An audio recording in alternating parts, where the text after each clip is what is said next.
दूसरा वो थे लीनियस, कौन थे? कैरोलस लीनियस, जिन्होंने ऑर्गेनिज्म को वही सेम चीज उन्होंने बेसिस के हिसाब से क्लासिफाई करा, उन्होंने भी क्लासिफाई करा और इसको दो पार्ट में डिवाइड करा, एक है प्लांटी और दूसरा है एनिमल। अब जाहिर सी बात है, अगर हम किसी चीज का वर्गीकरण कर रहे हैं तो कुछ ना कुछ बेस तो जरूर देंगे, हमारे पास वो बेस होगा। अब वो किस रूप में उन्होंने दिया, तो उन्होंने प्लांट के कैरेक्टर को और फिर एनिमल के कैरेक्टर को बेस बनाया। किसके कैरेक्टर को बेस बनाया? प्लांट के कैरेक्टर को और एनिमल के कैरेक्टर को बेस बना के इसे क्लासिफाई कर दिया।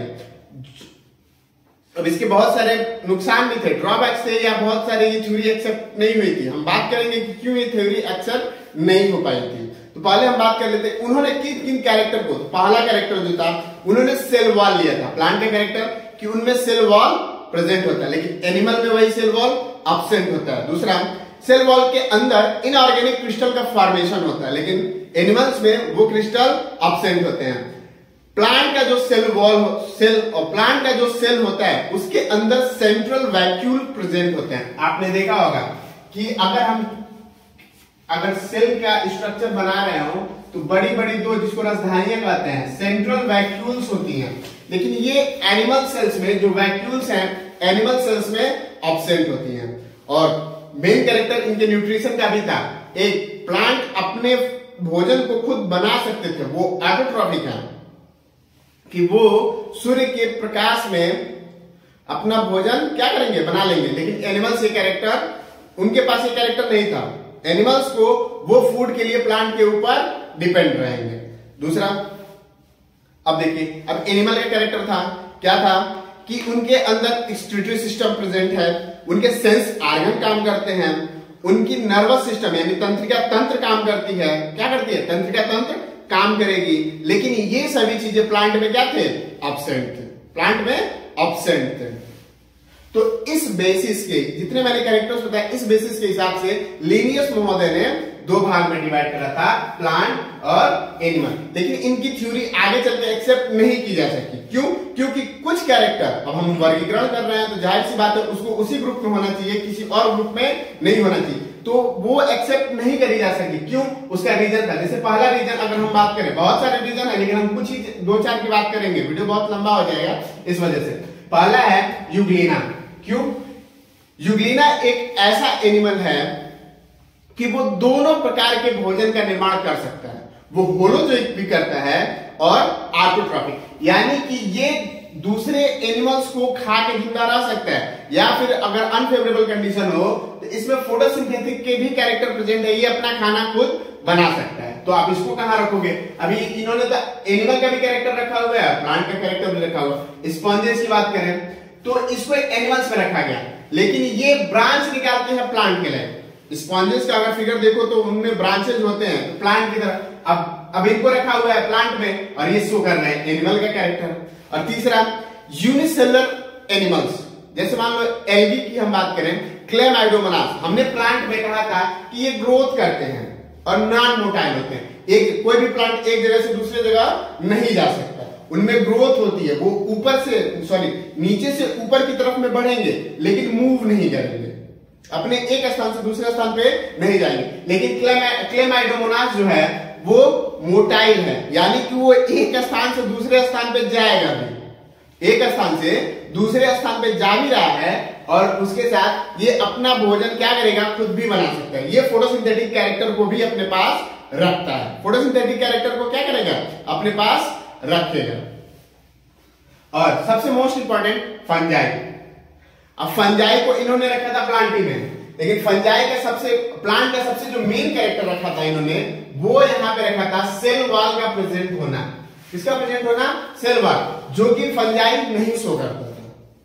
फंजाई का कोई सेल वॉल नहीं था, लेकिन हाँ एक कंडीशन थी, जब ये रिप्रोडक्शन के फेज में आता है तो उस दौरान रिप्रोडक्शन के फेज में इसका सेल वॉल फॉर्मेशन होता है। यानी अब इसने प्लांट, एक तो इसके पास सेल वॉल नहीं है और दूसरा इसने रिप्रोडक्शन के कंडीशन में आया तब इसके सेल वॉल ओरिजिनेट हो गया।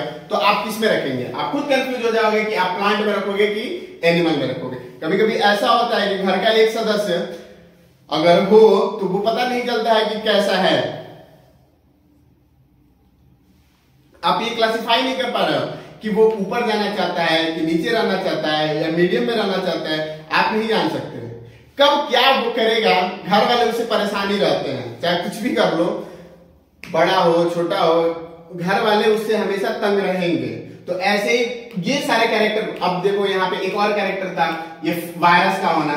वायरस एक यूनिसेल वायरस प्रोकैरियोटिक इन कैरेक्टर है, यानी वायरस की जो अगर हम वायरस का फिगर देखें तो इसको भी अपना जगह नहीं मिला था। इसके जो जेनेटिक मटेरियल है वो एकदम नेकेड पड़े हुए हैं, ऐसे ही वायरस के कोट में। और नेक्स्ट कैरेक्टर था यूनिसेलुलर का होना, यानी यूनिसेलुलर कैरेक्टर को भी ये प्लांट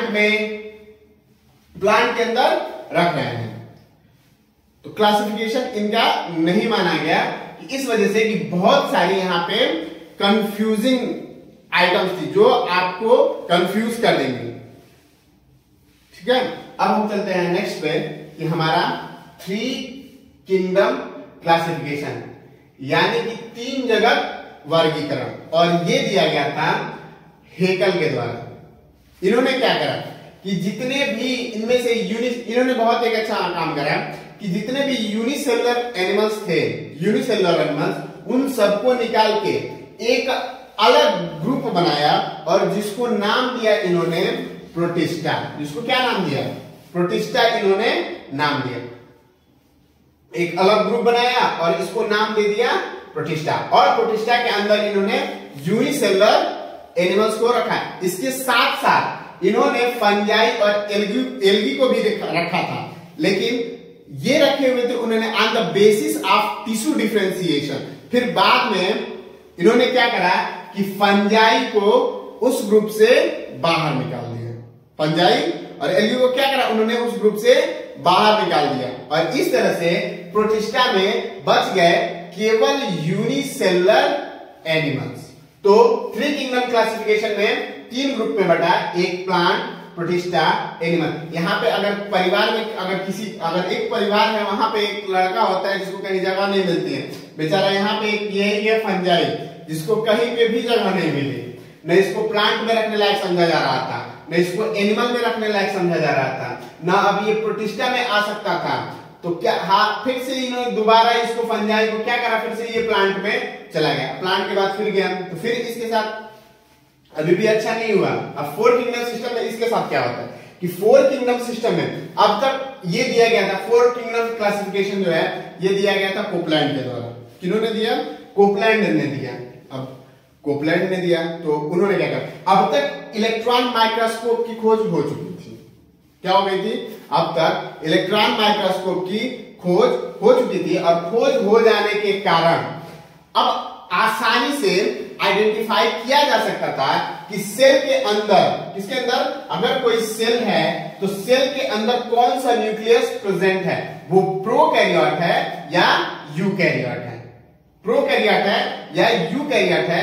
इस हिसाब से उन्होंने क्लासिफाई करा और ऐसे एनिमल्स को मोनेरा में रखा। ये बहुत लंबा चला, ये कम से कम 7 क्लासिफिकेशन तक है, अभी भी इनमें सुधार हो। इसके बाद सबसे अच्छा दिया था 5 किंगडम सिस्टम, उसके बाद 6 किंगडम सिस्टम, फिर 7 किंगडम सिस्टम। लेकिन आज हम बस 4 तक की बात करेंगे, और नेक्स्ट वीडियो में हम 5, 6 और 7 की बात करेंगे। लेकिन अब हमारा ये जो 4 किंगडम सिस्टम है, जब तक हमारे इलेक्ट्रॉन माइक्रोस्कोप की खोज की जा चुकी थी, हम जान गए थे कि कौन सा प्रोकैरियोट्स है और कौन सा यूकैरियोट्स है। तो प्रोकैरियोट्स और यूकैरियोट्स को इन्होंने डाला मोनेरा में, मोनेरा ग्रुप में पड़ गए। और इसके साथ साथ जो यूनिसेलुलर एनिमल्स थे, लाइक बैक्टीरिया, प्रोटोजोआंस, डाइएटम्स, यूग्लिनाइड, ये सबको उन्होंने कहां रखा?